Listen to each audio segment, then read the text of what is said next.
तेरी मेरी कहानियाँ से सभी अपडेट पाने के लिए बेल आइकन दबाएं। आज की कहानी है ननद का बलिदान।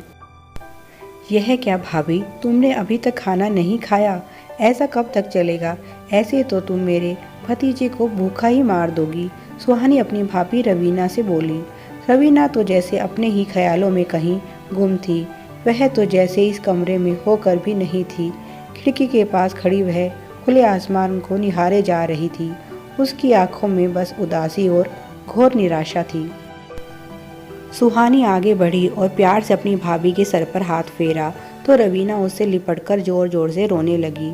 सुहानी उसका दुख समझती है। अभी कुछ दिनों पहले ही सुहानी का भाई विनोद दुश्मनों से टक्कर लेते लेते शहीद हो गया। तभी से रवीना का रो रो कर बुरा हाल है। ऊपर से वह 7 महीने की गर्भवती है। उसने खाना पीना सब कुछ छोड़ दिया है। ऐसी हालत में उसका ख्याल रखने की और उसे हिम्मत देने की जिम्मेदारी सुहानी पर है।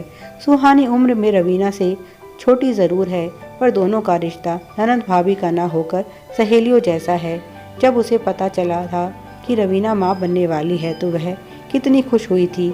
उसी समय ससुराल से भागी भागी अपनी भाभी से मिलने पहुँच गई थी और उसे हज़ारों हिदायतें दे डाली थी। रवीना की शादी को 8 वर्ष से ज़्यादा हो गए थे और वह बहुत परेशान थी। उसने हज़ारों इलाज करवाए पर कुछ काम नहीं आया। पर इधर सुहानी गर्भवती हुई और उधर रवीना भी। दोनों ही परिवारों में खुशियां ही खुशियां थी कि इसी बीच विनोद की शहादत की खबर मिली और यह खुशियां पल भर में गम में बदल गई। जिस खुशी के लिए वह 8 साल से तरस रही थी, उसे क्या पता था वह खुशी इतने बड़े गम के साथ आएगी। विनोद क्या गया, उसकी तो दुनिया ही उजड़ गई। अब उसे ना तो जीने की चाहत है और ना ही अपने होने वाले बच्चे की सुध। पूरा परिवार रवीना की देखभाल में लगा हुआ है। सब यही चाहते हैं कि किसी तरह विनोद की इस आखिरी निशानी को तो बचा लिया जाए, पर रवीना तो जैसे हिम्मत ही हार चुकी है। शायद इस बच्चे के कारण ही वह अभी तक जिंदा है, नहीं तो कब की मर चुकी होती। वह कई बार कह भी चुकी है, विनोद मुझे बुला रहा है, जल्दी मैं अपने बच्चे के साथ उसके पास जाने वाली हूँ। ऐसे में सुहानी साए की तरह उसके साथ रहती है। वह जानती है कि उसके भाई भाभी ने कितनी मिन्नतें और कितनी दुआओं के बाद यह बच्चा पाया है। यह उसके भाई का सपना है, इसे वह कैसे टूटने दे सकती है। वह खुद से ज़्यादा रवीना का ध्यान रखती है। और आखिर में सबसे मुश्किल घड़ी आई। रवीना को प्रसव पीड़ा शुरू हुई, पर पूरा दिन बीतने के बाद भी जब नॉर्मल डिलीवरी नहीं हुई तब ऑपरेशन किया गया। रवीना खुद तो कमज़ोर थी ही, बच्चा भी बहुत कमज़ोर पैदा हुआ और पैदा होने के कुछ ही घंटों बाद वह मर गया। जब सुहानी को इस बात का पता चला तो वह समझ गई अब रवीना भी नहीं बचेगी। उसने सबको मना किया कि रवीना को कोई कुछ नहीं बताएगा। अगर वह बच्चे के बारे में पूछे तो सब यही कहना कि अभी वह आईसीयू में है। सब बहुत परेशान थे और इसी बीच सुहानी को भी प्रसव पीड़ा शुरू हो गई। उसने एक स्वस्थ बच्चे को जन्म दिया और अपनी माँ से कहा, माँ इसे ले जाकर रवीना को दे दो और उसे कहना कि उसका बेटा पैदा हुआ है।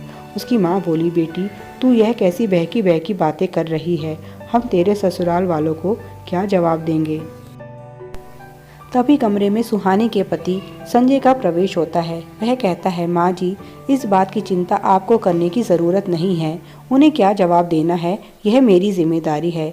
इस समय तो सबसे ज़्यादा ज़रूरी है भाभी की जान बचाना।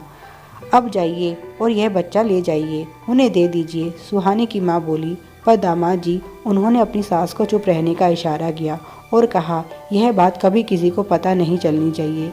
हम 3 लोगों के अलावा इस बारे में कभी किसी को कुछ पता नहीं चलना चाहिए। थोड़ी देर बाद ही सुहानी के ससुराल वाले भी आ गए। तब सुहानी के पति ने सबके सामने कहा, सुहानी को जो बच्चा हुआ था वह मर गया है। सब बहुत दुखी और मायूस हुए, पर सब बहुत खुश थे कि रवीना ने एक स्वस्थ बच्चे को जन्म दिया है। जब रवीना के पास बच्चे को ले जाया गया तो वह उसे बेतहाशा चूमने लगी और रोने लगी। फिर उसने सुहानी के बारे में पूछा। जब उसे पता चला कि सुहानी का बच्चा मर गया है तो वह बहुत दुखी हुई। उसे सुहानी के पास ले जाया गया। सुहानी के पास पहुंचकर रवीना उसके गले लगकर बहुत रोई। अपना बच्चा सुहानी की गोद में रख दिया और बोली, सुहानी यह मेरा नहीं तुम्हारा बेटा है। यह सुनकर सुहानी एकदम से सकते में आ गई और सोचने लगी, भाभी को यह बात किसने बताई? रवीना ने आगे कहा, तुमने मेरा ध्यान रखने के लिए खुद का ध्यान नहीं रखा। मुझे तो अपनी सुध ही नहीं थी। इस बच्चे को जन्म में भले मैंने ही दिया है, पर इसकी जान बचाने वाली तुम ही हो। यह बच्चा बहुत भाग्यशाली है। इसकी एक नहीं दो माँ हैं और दोनों ननद भाभी एक दूसरे के गले लगकर बहुत रोती हैं। सुहानी राहत की सांस महसूस करती है। उसे सच में बहुत खुशी हो रही है। अपने भाई के प्रति यही उसकी सच्ची श्रद्धांजलि थी, जो देश की रक्षा करते हुए शहीद हो गया। उसकी बीवी बच्चों की रक्षा की जिम्मेदारी किसकी हुई? और इस तरह से मौत की कगार पर पहुंची हुई रवीना को सुहानी फिर से जिंदगी की तरफ मोड़ लाई। Thanks for watching. Please like, share and subscribe.